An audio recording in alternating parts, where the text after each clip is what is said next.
কিছুদিন আগে সেমিজেন ট্রিক উইলিয়ামের উপর হিল টার্ন করলো, কিন্তু এখন এটা দেখে মনে হচ্ছে সেমিজেনের হিল টার্ন পুরোই ফেল। সো গাইস, আজকের স্ম্যাকডাউনটি শেষ হয়ে গেছে। কি হলো আজকের স্ম্যাকডাউনের সমস্ত কিছুই থাকবে আজকের এই ভিডিওতে। আজকের স্ম্যাকডাউনের শুরুতে ট্রিক উইলিয়াম এবং ওয়াইটি রিং এর মধ্যে আসে। তাদের সাথে আজকেও একটি জোকার ছিল। গাইস, এই বিষয়ে আমি আর কথা বলতে চাচ্ছি না। ট্রিক উইলিয়াম এর আগেও জিঞ্জার ব্রেডম্যানকে নিয়ে এসেছিল, তাকে তো সেমিজেন ডিস্ট্রয় করে দিয়েছিল। বাট এবার আরেকটি জোকারকে নিয়ে এসেছে ট্রিক উইলিয়াম। এই জোকারটি বা কার্টুনের নামটি গাইস আমি জানি না, এজন্য এটাকে আমি মেনশন করলাম না। ট্রিক উইলিয়াম এবং ওয়াইটি রিং এর মধ্যে আসার পরেই তাদের সম্পর্কে অনেক বেশি ফেক ছিল তারা। একটি মোমেন্টে সেখানে মিস এবং কেট ওয়েলসন আসে। গাইস, তারপর আর কি হয়, তাদের মধ্যে আমরা একটা প্রোমো এর দেখতে পাই যেখানে তারা একে অপরকে পার্সোনাল ভাবে অ্যাটাক করছিল। এজন্যই তখনই একটা মিস এবং ট্রিক উইলিয়ামের মধ্যে ম্যাচ কনফার্ম হয়ে যায়। আর গাইস, এই ম্যাচটা তখনই সেখানে শুরু হয়ে যায়। ম্যাচটির কথা যদি ওভারঅল বলি, একদমই নরমাল একটা ম্যাচ ছিল। ম্যাচের মধ্যে ওয়াইটি এবং কেট ওয়েলসনের ইন্টারফেয়ারের কারণে ম্যাচটার মধ্যে কিন্তু ট্রিক উইলিয়াম খুব সহজেই উইন করে যায়। আর আমরা সবাই তো এই বিষয়টা ভালো করেই জানি, দা মিসকে কখনোই ডাব্লিউডাব্লিউ উইন করায় না। তাই কিভাবে হতে পারে এখানে ডাব্লিউডাব্লিউ ট্রিক উইলিয়ামের এগেইনস্টে দা মিসকে উইন করাবে? মিসকে আমরা এতটাই হারতে দেখেছি, তাকে দেখে মনে হয় না সে কোনো ম্যাচ উইন করতে পারে। দা মিস একজন ফিউচার হল অফ ফেমার, তার সাথে অন্তত ভালো কিছু করা উচিত, এটা আমি মনে করি। তারপর আমরা ব্যাকস্টেজে সেমিজেনকে দেখতে পাই। সেখানে সেমিজেন নিকোলডিসের কাছে তার রিম্যাচটি চায়। সেমিজেন বলে, কিছুদিন আগে আমি ইউএস চ্যাম্পিয়ন ছিলাম, আমি এখন পর্যন্ত আমার রিম্যাচটি পাইনি, তাই আমি আজকের স্ম্যাকডাউনে আমার রিম্যাচটি চাই। নিকোলডিস বলে, যদি তুমি তোমার টাইটেল ম্যাচটি চাও তাহলে সেটাকে তোমার এখন আর্ন করতে হবে। সেমিজেন বলে, আমি বুঝি না কেন সবাই আমাকে বারবার এই কথাটি বলছে। সবাই কি ভুলে গেছে পাস্টে আমি কি করেছি? আমার কেন নতুন করে সবকিছু আবারও প্রুভ করতে হবে? নিকোলডিস বলে, কেউই তোমার কথা ভুলেনি, কিন্তু এখন কোনো টাইটেল ম্যাচ খালি নেই, তাই যদি তুমি টাইটেল ম্যাচ চাও তোমাকে সেটা আর্ন করতে হবে এখন। গাইস, এই সেগমেন্ট দেখে এবং আজকের স্ম্যাকডাউন দেখে এটা তোমরা ভালো মতনই বুঝতে পারছি, সেমিজেন হতে পারে আবারও কিছুদিনের জন্য ব্রেক নিতে পারে। আর কিছুদিন আগে সেমিজেনকে হিল টার্ন করিয়েছিল ডাব্লিউডাব্লিউই, কিন্তু আমি বলবো সেটাকে ভালো মতন কাজে লাগাতে পারেনি, উল্টো সেটাকে আরো ডিস্ট্রয় করেছে ডাব্লিউডাব্লিউই। কারণ সেমিজেন যখন হিল টার্ন করলো, রেসেলমিনিয়াতে ট্রিক উইলিয়ামের এগেইনস্টে সে হেরে যায়। যদি একজন সুপারস্টার অনেকদিন পরে হিল টার্ন করে, তারপরে সে কিভাবে একটি ম্যাচে ক্লিয়ার ভাবে হেরে যেতে পারে? এখন গাইস, অনেকেই বলতে পারে যে সেমিজেন প্রপার ভাবে হিল টার্ন করেনি। তাদের উদ্দেশ্যে বলছে, সেমিজেন যদি প্রপার ওয়েতে হিল টার্ন নাও করে, তাও কিন্তু সেমিজেনের সাথে খুব একটা ভালো কিছু করতে পারেনি ডাব্লিউডাব্লিউই। প্রত্যেকটি বারে ট্রিক উইলিয়ামকে সেমিজেনের থেকে ওভার দেখাচ্ছে, এতে সেমিজেনের ওরা কিন্তু আস্তে আস্তে নষ্ট হয়ে যাচ্ছে।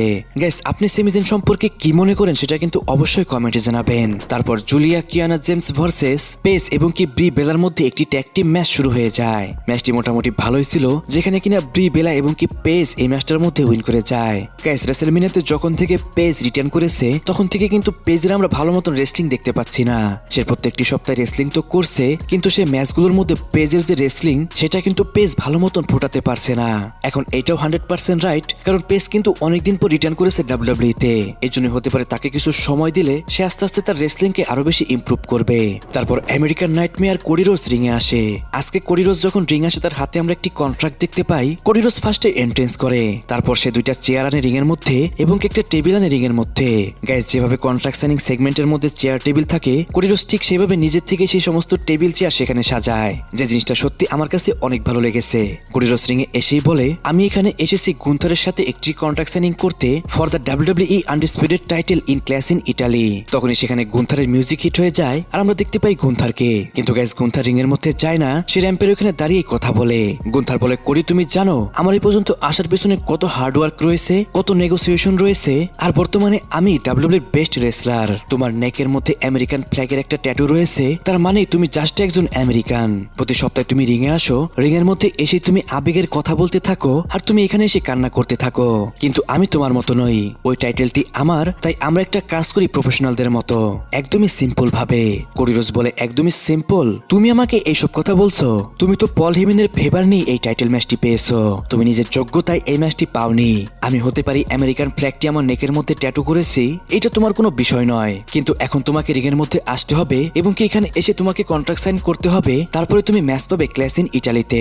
এই জন্য প্লিজ তুমি রিং এর মধ্যে আসো। তখনই গুন্থার বলে, তুমি যে আমাকে প্লিজ বলেছো, এটা শুনে আমি অনেক খুশি হয়েছি, বাট একটা জিনিস তোমাকে যোগ করতে হবে তোমার কথার মধ্যে, সেটা হলো প্লিজ মিস্টার গুন্থার, তুমি রিং এর মধ্যে আসো। আর গাইস, তখনই সেখানে রয়েস কিজের মিউজিক হিট হয়ে যায়। রয়েস কিজ এবং গুন্থার দুজন একসাথে রিং এর মধ্যে আসে। গুন্থার রয়েস কিজকে দেখে অনেক বেশি রেগে যায়, কারণ সেই মোমেন্টটা ছিল গুন্থারের। রয়েস কিজ এবং গুন্থারের মধ্যে আমরা একটা ব্রল দেখতেই পাবো। তখনই সেখানে নিকোলডিস চলে আসে। নিকোলডিস এসেই বলে, গুন্থার, তুমি যেহেতু এই ম্যাচটা নিজের যোগ্যতায় পাওনি, তাই আজকের স্ম্যাকডাউনে তোমার এবং রয়েস কিজের মধ্যে একটি নাম্বার 1 কন্টেন্ডার ম্যাচ হবে। সেই ম্যাচটার মধ্যে যে উইন করবে সেই ফেস করবে ক্লাস ইন ইটালিতে কোডি রোডসকে। গাইস এই কথাটি শুনে গুন্থার অনেক বেশি রেগে যায়। ব্যাকস্টেজে গিয়েও আমরা দেখতে পাই নিকোলডিস এবং কি গুন্থারের মধ্যে ঝামেলা। সেখানে নিকোলডিস একদমই স্ট্রেট ভাবে বলে দেয়, তুমি এই ম্যাচটি তোমার নিজের যোগ্যতায় পাওনি, এই ম্যাচটি তুমি শুধু পল হেমিনের জন্যই পেয়েছো, তাই তুমি আজকে প্রমাণ করো তুমি এই ম্যাচটার জন্য একদমই পারফেক্ট। তারপর কার্মেলো হেইস ভার্সেস রিকি সেন্টের মধ্যে একটি 1-on-1 ম্যাচ শুরু হয়ে যায়। যে ম্যাচটা রেসলিং ওয়াইজ ওভারঅল ভালোই ছিল, কিন্তু ম্যাচের একদম শেষ মোমেন্টে রিকি সেন্ট যখন রেফারির সাথে কথা বলায় ব্যস্ত, তখন কার্মেলো হেইস একটা রোল আপ পিন করে এই ম্যাচটার মধ্যে উইন করে যায়।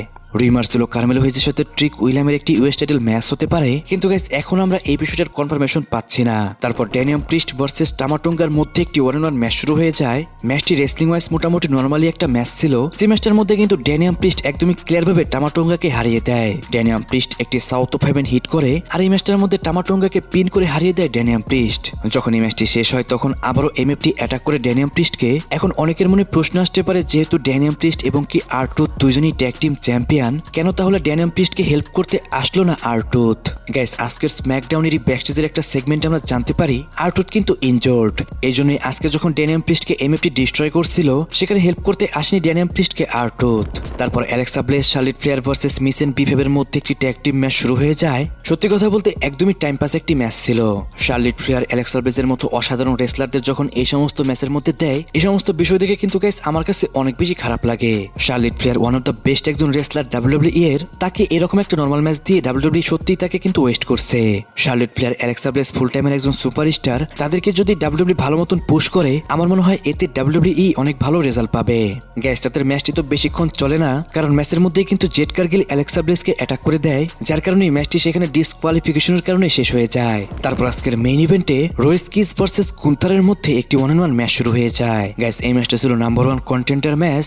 যেই এই ম্যাচটার মধ্যে উইন করবে সেই ফেস করবে কোডি রোডসকে ক্লাস ইন ইটালিতে। Guys one of the best একটা ম্যাচ ছিল স্ম্যাকডাউনে আজকের এই ম্যাচটি। অন্তত বেশ কিছু সপ্তাহের মধ্যে সবথেকে সেরা ম্যাচ এটিই ছিল। একদিকে গুন্থার ছিল যে কিনা হাই টেকনিশিয়ান একজন রেসলার, অন্যদিকে রয়েস কিস যে কিনা একজন পাওয়ার হাউস। ম্যাচের বেশি সময় কিন্তু রয়েস কিস ডমিনেট করছিল গুন্থারের উপর, আর গুন্থার বেশ কয়েকবারই দেখতে পাচ্ছিলাম যে সে রিং থেকে বের হয়ে যাচ্ছিল। তারপরও গাইস দুজনের মধ্যে আমরা অসাধারণ একটি রেসলিং দেখতে পাই, যেখানে একটি মোমেন্টে গুন্থার বারবারই তার ফিনিশার স্লিপার হিট করছিল রয়েস কিসকে, কিন্তু রয়েস কিসকে বারবারই স্লিপার হিট করার পরেও সে সেখানে ট্যাপ আউট করছিল না এবং কি পাস আউটও হচ্ছিল না। হঠাৎই ম্যাচের মধ্যে আমরা একটি শকিং ব্যাপার দেখতে পাই। আমরা দেখতে পাই রিং এর পাশেই সোলো সিকোয়াকে। সে রয়েস কিসকে হেল্প করতে চাচ্ছিল।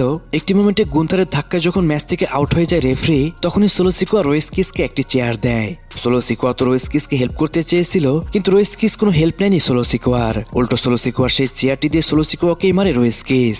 কিন্তু সেই চান্সটি পেয়ে রিং জেনারেল গুন্থার আবারও ম্যাচের মধ্যে ফিরে সে রয়েস কিসকে একটি পাওয়ার বম্ব হিট করে এই ম্যাচটার মধ্যে কিন্তু উইন করে যায়। সত্যি কথা বলতে গাইস এই ম্যাচটার মধ্যে গুন্থারকে জিততে দেখে আমার কাছে খুব একটা খারাপ লাগেনি, কারণ গাইস গুন্থারের যে রেসলিং কোয়ালিটি সে কিন্তু এই সমস্ত বিষয় ডিজার্ভ করে। কোডি রোডস একজন পিওর বেবিফেস সুপারস্টার, তার সাথে এরকম একজন পিওর হিল সুপারস্টারই মানায়। গাইস আমরা দেখতে পাই ম্যাচ শেষ হওয়ার পরে তো গুন্থার অনেক বেশি খুশি ছিল, সে একদম ক্যামেরার সামনে গিয়ে কথা বলছিল। কিন্তু মজার বিষয় হলো হঠাৎই সেখানে কোডি রোডস চলে আসে। কোডি রোডস পিছন থেকে এসে একটি ক্রস রোজ হিট করে গুন্থারকে।